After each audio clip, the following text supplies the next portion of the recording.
Olá, pessoal, tudo bem? Estamos iniciando mais um Papo de Especialistas. Estou aqui com as minhas amigas Cíndia Moraca, que é especialista em reputação digital, e a Thalita Dantas, especialista em marketing e relacionamento com clientes. E hoje a gente vai conversar sobre as diferenças e se tem diferenças entre um influencer digital e um advogado, por exemplo. Porque nós temos muitos advogados que são influencers digital. Isso pode, isso não pode? O que os tribunais de ética da OAB vão falar sobre isso? Nós temos aí uma consulta pública em andamento sobre mudanças no Código de Ética, não sabemos essa nova tendência, né? E pandemia ainda ficamos reféns ainda das redes sociais. Então, para a gente começar, meninas, eu queria que vocês se apresentassem, por favor. Pode ser você, Cíndia? Pode, vamos lá. Oi, gente. Primeiro agradecer a Daniele, né, por essa oportunidade. Então, eu sou Cíndia, eu sou advogada civilista há 20 anos e eu tenho um direcionamento da minha atividade para a área do direito de família, e justamente por conta disso, pelaquela pesquisa, para saber quem são as partes, para tentar coletar provas para os meus processos, eu comecei a prestar atenção nas redes sociais, que é justamente aquilo que a gente chama de teoria da aparência, e comecei a produzir provas nos meus processos de acordo com o que eu via de comportamento nas redes sociais. E isso, então, com o passar desses últimos 8 anos, hoje é chamado de comportamento digital e que gera efeitos de reputação digital, que então é a área que eu praticamente me dedico à pesquisa e aos estudos, que é o que diz respeito aos efeitos jurídicos, administrativos e sociais do nosso comportamento nas redes sociais, e no que tange à advocacia em si, tem algumas questõezinhas a mais por conta do Código de Ética. Bacana. Thalita, pode se apresentar para o pessoal? Maravilha. Bom, Dani, obrigada pelo convite. É um prazer estar aqui dividindo esse painel com a Cíndia, que é uma profissional que eu admiro e que, de fato, já acompanho há bastante tempo também. Sou Thalita Dantas, sou especialista em marketing e relacionamento com cliente, já trabalho há 17 anos nessa área, também sou advogada. E quando brinco, né? Quando terminei a faculdade de Direito, já era formada em marketing e não sabia bem ao certo qual caminho continuar, né? E desde então eu tenho trabalhado e focado os meus esforços em trabalhar com o marketing. Então é um grande prazer estar aqui e espero contribuir bastante aí com esse painel. Muito bom. Eu estou muito feliz em receber vocês duas profissionais gabaritadas aqui que vão ajudar bastante nosso pessoal a entender um pouquinho desse universo digital, o que pode, o que não pode, sem entrar tanto no mérito de julgamentos, mas entrando, porque não tem como, né? O TED vai nos julgar, então que façamos isso antes para deixar o povo bem alerta. Então, quero pedir para quem está assistindo esse vídeo já se inscrever no canal. Nós temos papos de especialistas com uma periodicidade quinzenal e tenho trazido grandes amigos e profissionais muito eficientes para trabalhar com todos nós. E o tema do nosso programa de hoje é advogado ou influencer digital? Posso ser as duas coisas? Então, para começar a trabalhar isso, vocês podiam conceituar para a gente um pouquinho de por que esse tema é relevante, o que é ser um influencer digital, o advogado pode ser influencer, em que sentido? Como que a gente pode trabalhar isso, meninas? Bom, eu vou começar aqui já fazendo um comentário mais simples, porque eu acho que a minha colega Thalita, como é especialista em marketing, vai poder dissecar isso com mais propriedade do que eu. Mas, dentro da área que eu atuo e pesquiso, o que a gente precisa entender, antes de mais nada, é o que pode nas redes sociais. Isso é um conceito que todo mundo se pergunta, porque é da natureza humana julgar e criticar. Então, assim, qualquer presença que você tenha no ambiente digital está sendo analisada, e a verdade é que a resposta para essa pergunta é que tudo pode. Tirando aquelas exceções, proibições que constam nas políticas de comunidade das redes sociais e o que a própria legislação impede que você faça, que é posts que contenham racismo, machismo, homofobia, xenofobia, entre tantas outras coisas, assim como você não pode ter aquele comportamento que hoje é tipificado como um assédio virtual, que são diversas práticas ofensivas nesse ambiente, no resto, tudo pode. E quando a gente fala do advogado, é a mesma coisa. O advogado, como indivíduo, ele pode aproveitar tudo isso, mas quando a gente trata da profissão da advocacia, por mais obsoleta que esteja e por mais que a OAB venha, assim, trabalhando arduamente para conseguir modernizar o nosso estatuto, encaixando essa presença digital que antes não existia, o advogado e a advogada ainda têm algumas restrições de comportamento que a gente precisa separar entre o que é publicidade e o que é propaganda. E esse eu acho que é o dilema. Advogado não pode fazer propaganda. O que é isso? Não pode vender seus serviços, não pode se apresentar ou compartilhar coisas que estimulem o cliente a querer tomar medidas jurídicas, mas o advogado pode publicizar, ele pode dar publicidade ao seu trabalho usando a tecnologia e o meio digital. De que forma? Compartilhando informações através de artigos, tendo um blog como eu tenho, tendo um Instagram onde você promove discussões e debates, onde você às vezes responde perguntas, mas tudo isso de maneira informativa, ou seja, dá para o advogado trabalhar no ambiente digital, mas ele não pode confundir ser um influenciador e ser um advogado. São duas atividades diferentes que, embora pareçam ser complementares hoje em dia, porque todo mundo pode ser um influenciador, elas não se misturam. Essa é a minha opinião, com base no que eu observo aí do Código de Ética. Mas eu queria também aqui ouvir a Thalita sobre isso. Bom, é bem interessante o que a Cíndia colocou, porque a influência digital, ela é muito recente no Brasil, né? A gente percebe que a influência digital nos Estados Unidos, e Seth Godin já falava sobre isso, naquele livro Isso é Marketing.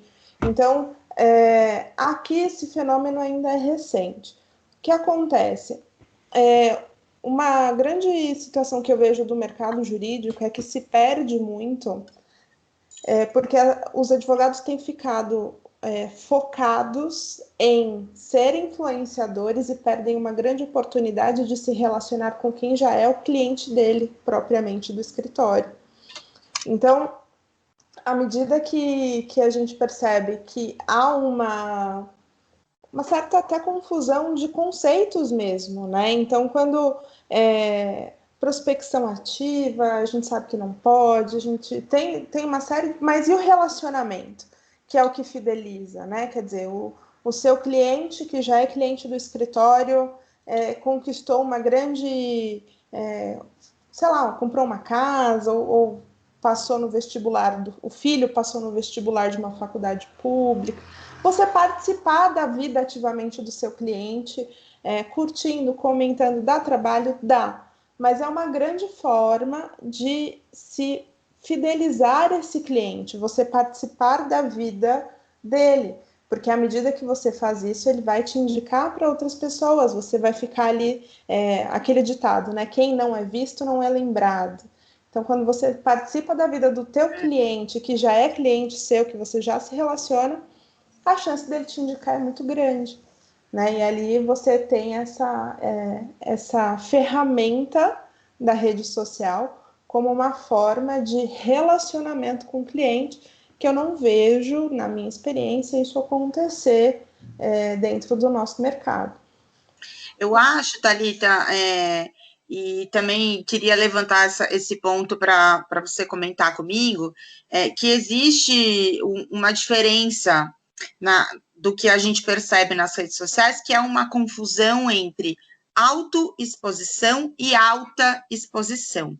A autoexposição, ela é bem-vinda, ela, inclusive, deve ser estimulada, a gente precisa se mostrar, se autopromover, porque hoje o mundo acontece aqui nas telas, né? Hoje pouco importa se você distribui seu cartão aí nos eventos, porque você entrega o seu cartão, a pessoa te pergunta, mas qual que é seu Instagram? Qual que é o seu Twitter, né? Então, assim, a autoexposição, ela é muito bem-vinda, inclusive para o advogado. Eu vejo que a grande dificuldade é entender o limite, ou talvez quais são as minúcias para não transformar essa autoexposição numa alta exposição, que é aquela que pode ser prejudicial, que pode gerar um risco de reputação, ou que pode causar um problema ético, porque quando você fala dessa fidelização do cliente, de você participar ali da vida do cliente, é dessa maneira, você tem que ser visto, não é? E eu acho que o cuidado hoje é entender o que é alta exposição nas redes sociais. Eu percebo muito que a jovem advocacia é muito diferente daquilo que eu tive de base para começar a advogar. Há 20 anos atrás, quando me formei, o que a gente fazia ou você monta o seu escritório e começa a pedir para a família, para os amigos indicarem, ou você vai trabalhar para um advogado que já estivesse estabelecido. Hoje, essa é a menor das preocupações que eu vejo. Hoje, a pessoa se forma e o que ela está preocupada é ter um Instagram com muitos seguidores. E para isso ela faz barbaridades para chamar atenção, que às vezes foge da própria atuação como advogado. E muitas vezes eu me pergunto, poxa, olha esse advogado, olha essa advogada, que maravilhoso, estou amando os looks do dia, estou amando a decoração de Natal. O que tem de conteúdo de advocacia para eu aprender com ele? Como é que eu vou me inspirar nesse advogado ou torná-lo referência para indicá-lo para alguém, ou para um cliente que eu já fidelizei, numa área que eu não trabalho? Quais são os parâmetros para eu olhar as redes sociais desse advogado e falar, não, esse cara aqui é bom em tributário, eu não faço tributário, eu vou indicá-lo para o meu cliente, se ali nas redes sociais dele eu só estou vendo fotos de viagens, fotos com a família, looks do dia, etc. Enfim, né? Só para a gente pontuar que, como eu disse no começo, tudo pode, gente, não está nada proibido. Mas a gente está falando aqui para profissionais, né? Para quem usa o Instagram só para interagir com a família, ou o Facebook só para conversar com os amigos, não é disso que a gente está tratando hoje. Hoje a gente está falando com o viés do profissional que pode explorar uma ferramenta que hoje é necessária. E eu sinto muito isso, Thalita, que falta uma abordagem, um ensino de marketing para a advocacia,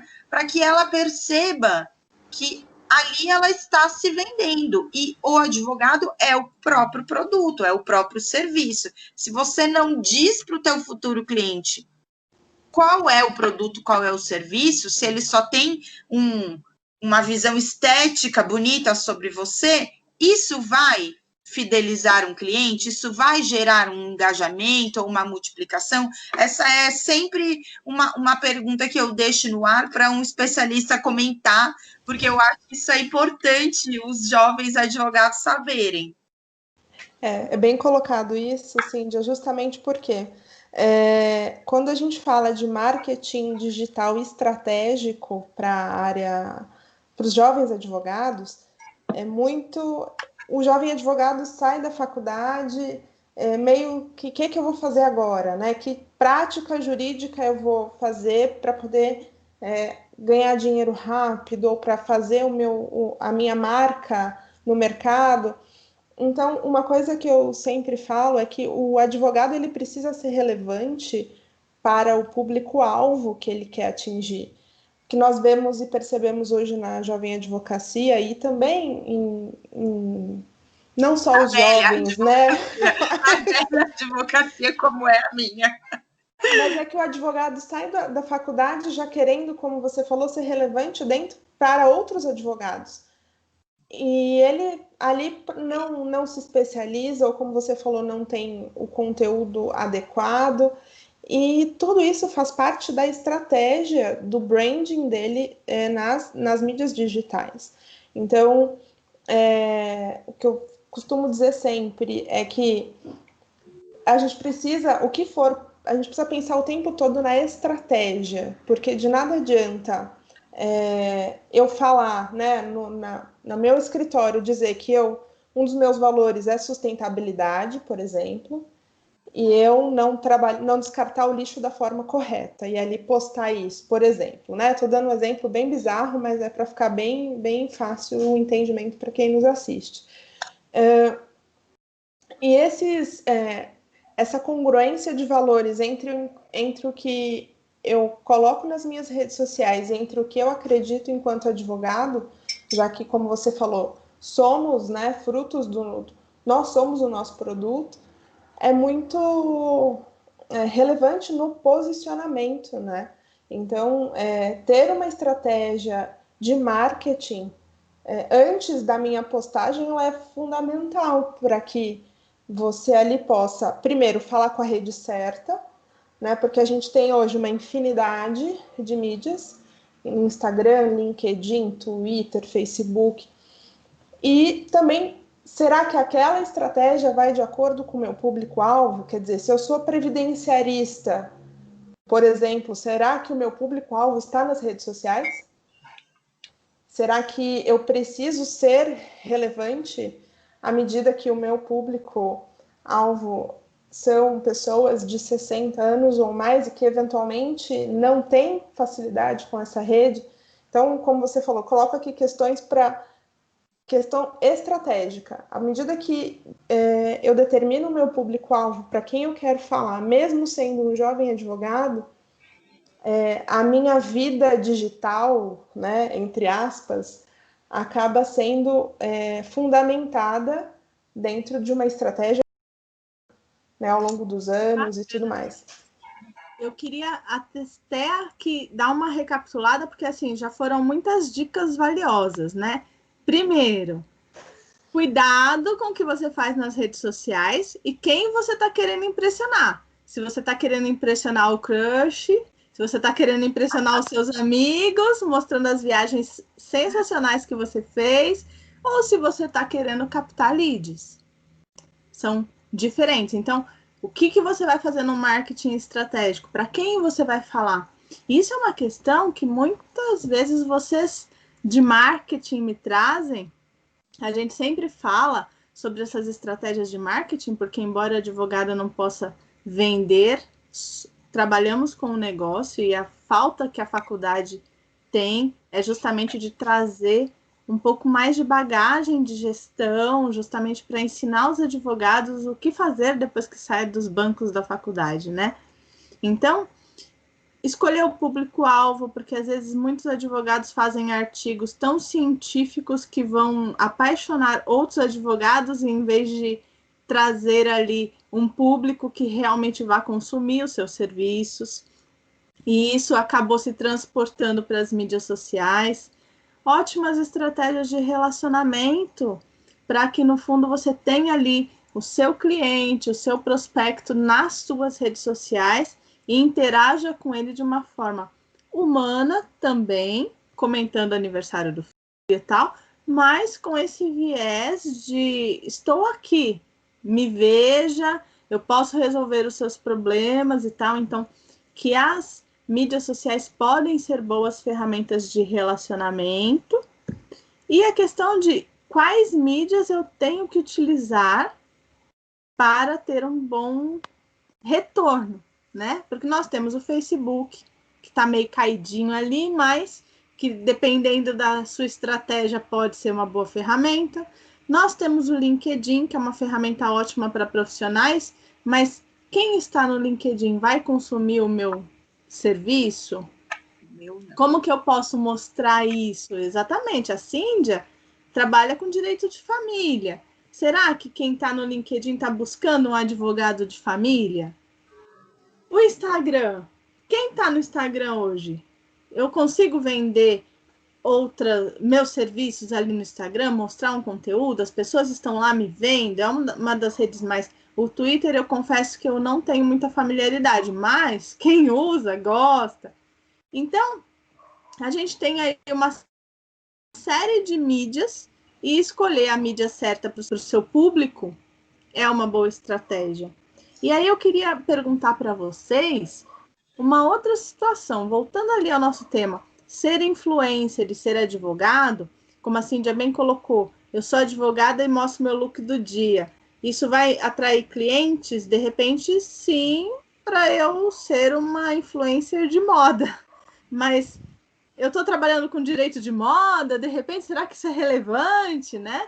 Então, tem essa diferença. E tem muitos advogados que estão vendendo cursos de como ter muitos clientes, como ficar milionário, o que sempre me causa uma certa estranheza, porque assim, se a pessoa já sabe como ficar milionário, já ficou milionário e tal, por que ela vai vender curso sobre isso, né? Será que isso que não está deixando a pessoa milionária? Mas não vou nem entrar nesse mérito. Como funciona isso? Eu posso, enquanto advogado, vender curso de como ser a melhor advogada do planeta, como ser milionário em 3 dias? Como é que funciona isso, meninas? Dani, você sabe que durante a sua explicação eu dei risada aqui, porque eu estava lembrando, e eu não sei se vocês conhecem um ditado popular das antigas, que diz que quem não sabe fazer ensina, né? E eu acho que hoje em dia vivemos a tradução e a consolidação desse dito popular, porque o que a gente mais vê são pessoas ensinando o que elas não fazem, entendeu? E não tem problema nenhum, na minha opinião. Se você é um bom professor, explore essa sua característica, sim. Tem muita gente que domina a oralidade, tem muita gente que domina a pesquisa e, por conta disso, tem muitos dados e muitas informações que podem, sim, ensinar para outras pessoas. E, nesse ponto, eu acho que a orientação não é para quem vende esses produtos, é para quem compra. Porque é aí que está o grande ponto. Tem 1 milhão de produtos disponíveis de todo tipo, de todas as marcas, de todas as variedades. O consumidor vai ter que selecionar o que é bom e o que não é para ele. E nessa transição é onde eu acho que as questões de reputação que eu trabalho muito são relevantes. Por que eu vou comprar o curso daquela advogada? Porque ela é bonita? E daquele advogado? Porque ele é divertido? Por que eu vou comprar o curso daquele juiz que ensina a advogada a fazer petição inicial? Essa, para mim, é o curso mais absurdo que eu já vi até hoje. E existe um juiz aí famosão que vende esse curso para muitos advogados. E os advogados, que são os consumidores, ao invés de focarem naquilo que aprenderam na faculdade, treinar, porque ninguém aprende a fazer uma petição inicial, não, eles estão lá comprando um curso de um juiz que desenha para eles o que o juiz acha que é bom, e não o que o cliente dele precisa. Dá para entender? Então, a minha resposta para o seu questionamento é: sim, se você tem um bom produto, venda. Eu tenho um curso de reputação digital. Eu tenho mentorias de reputação digital. E isso não é incompatível com a minha atividade da advocacia, mas eu tenho que ter muito cuidado quando eu dou publicidade a isso, quando eu faço propaganda desse produto, porque este produto eu posso vender. A minha advocacia, eu não posso vender desta maneira. Acho que essa é a grande questão para a gente ter em mente.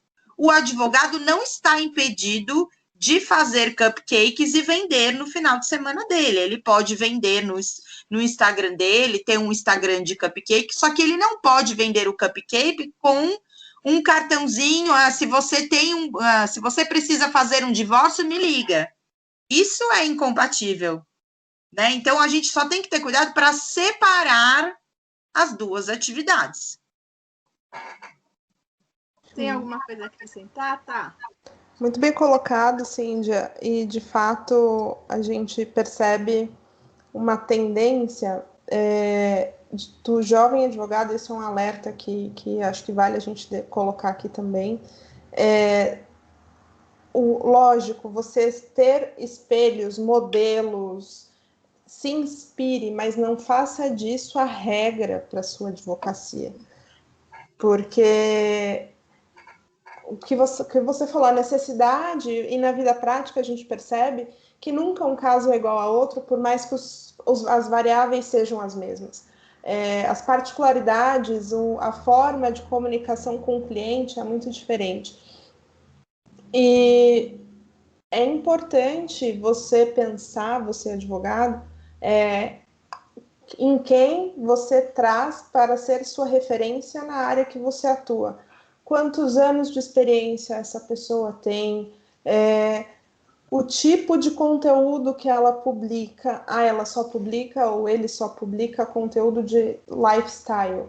No que você está se espelhando? Na vida que ele tem hoje, porque aquela velha máxima, né? O bastidor de um não é o bastidor do outro, não compare o seu palco com o palco de outro. Quer dizer, a advocacia ela é muito particular e o Brasil é muito grande, né? Então, a gente falar da advocacia do interior, do eixo Rio-São Paulo, do Nordeste, do Norte, são realidades muito diferentes e são áreas muito diferentes, né? Então, aqui em São Paulo, capital, você falar de agro é meio, né?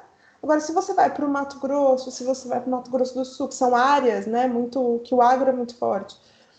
Então, se espelhe e tenha como referência, tenha critérios para que você traga esse benchmarking, né? A gente chama isso no marketing de benchmarking, quer dizer, o advogado que eu tenho como referência. Qual foi o caminho que essa pessoa trilhou? O que ela conquistou? Qual foi o caminho que ela percorreu? As dificuldades que ela teve? Quer dizer, a região que ela está é igual à tua? Se não é, já não é parâmetro, né? Então, são coisas que quando a gente fala do digital, você enxerga retratos e fragmentos da vida daquela pessoa. Então, tenha cuidado para quando você for fazer esse benchmarking, para que você entenda o contexto inteiro, para que então você traga isso para a sua advocacia. Muito bom, gente. Vocês vejam como esse conteúdo delonga aí muita discussão, né? E a gente sempre chega no mesmo ponto. Sabe o que vocês estavam falando aqui? Eu estava lembrando de uma cliente minha, ela atua na área previdenciária, ela é muito forte no interior de um estado aqui, e ela atua na área previdenciária. Sabe como ela faz propaganda da advocacia dela? No rádio. Ela chama as pessoas no rádio, tem um programa meio-dia que diz que todas as cidades adjacentes ali assistem. E aí, olha a estratégia que ela usa. Ela precisa falar com as pessoas e elas não atendem telefone, mal sabem mexer no WhatsApp, porque são trabalhadores rurais. Lá é uma área forte no agronegócio, então tem muitos trabalhadores rurais. E aí ela fala que ela divulga no rádio, advocacia não sei o que lá, tá chamando fulano para vir receber o seu benefício, para vir até o escritório, para conversar, nananana, uma forma de chamar o seu cliente. E ela acaba sendo a advocacia mais falada na região. Porque, afinal de contas, tá todo mundo ouvindo aquele programa no rádio. E a gente aqui falando de Instagram, e esquecemos que existem outras mídias. Lá o Instagram para ela faz a menor diferença. Então, vejo que como é importante você ver qual o foco que você vai dar, né? E vocês falaram bastante aí da jovem advocacia, que às vezes já tem um Instagram cheio de seguidores, mas que postava as bebedeiras na faculdade, as viagens, aquele happy hour bacana. E a gente chega à conclusão aqui, pelas explicações de vocês, que advogado é uma coisa, influencer digital é outra. E não são coisas complementares. Mas um advogado pode sim usar as redes sociais para um bom relacionamento, com uma boa estratégia de marketing e tudo mais. Há algum ponto em que o influencer digital atrapalha o advogado? Ou o advogado atrapalha o influencer? Como trabalhar esses dois perfis aí? Um advogado pode, por exemplo, ter um perfil do escritório e um perfil particular, mas ambos públicos, e aí trazendo conteúdos diferentes. Isso é bom, isso é ruim? Vocês têm alguma coisa para me falar? Bom, Dani, já quero então partir para polêmica já, entendeu? Eu quero ser controversa. Porque, gente, a menos que você seja, sei lá, Coca-Cola Company, uma empresa que você produza um material com um marketing muito direcionado, a menos que você seja uma banca de advocacia enorme, que você tem ali um departamento contratado para produzir conteúdo temático para o seu escritório, Cíndia, repito, essa é a minha opinião, acho que o advogado autônomo, aquele que tem um escritório pequeno, ou que tem um escritório com poucos sócios, ele deve ter um perfil único. Eu não vou seguir 3 perfis de uma mesma pessoa, um do escritório, um da pessoa quando ela está de mau humor, um da pessoa no final de semana. Gente, nós somos um só. A gente precisa aprender a explorar as nossas características de uma maneira inteligente, promovendo a autoexposição e não caindo na autoexposição. Eu mesma acho um saco eu ter 3, 4 perfis da mesma pessoa para seguir, que posta mesmo, porque é isso que acontece. Na primeira semana, a pessoa tenta separar selfie em um, aquele card digital com a mensagem de autoajuda do dia no outro, e no resto, passou uma semana, está postando a mesma coisa em todos. O que você ganha com isso profissionalmente? Você dissipa a sua audiência, confunde a sua audiência. Então, assim, eu penso que funciona, na minha experiência de quem está há 10 anos nas redes sociais. Eu já era orcuteira, mas não sabia que eu podia usar isso para minha advocacia, mas nos últimos 10 anos, as minhas redes sociais são o palco do meu trabalho. Eu adorei que a Thalita usou essa terminologia, porque é isso, é onde o palco para o meu trabalho de um perfil só. No meu perfil eu consigo, com um pouco de ajustes, porque sim, tinha foto da praia, da festa no começo, tinha foto do final de semana na balada. Eu não tinha ideia do que era reputação digital há 10 anos atrás. Então, com o tempo, eu lapidei o meu perfil e hoje, eu sendo autônoma, eu consigo transmitir a minha mensagem profissional, a mensagem informativa, eu consigo pontuar uma pessoalidade com as minhas fotos e eu me preservo. Então, eu acho que quanto mais pessoalidade você conseguir impor ao seu perfil, mais você cria uma identificação com o seu cliente, com os seus leads, com os seus prospects, com os seus seguidores. Hoje, 70% da minha advocacia vem dos clientes que eu capto nas redes sociais sem cometer nenhuma prática irregular. Só compartilhando informação, fortalecendo a minha marca pessoal, que acho que a Thalita pode explorar isso melhor. Então, eu criei pequenos pontos de identificação comigo. Todo mundo vê um meme de café e me manda. O que isso tem que ver com a advocacia, Cíndia?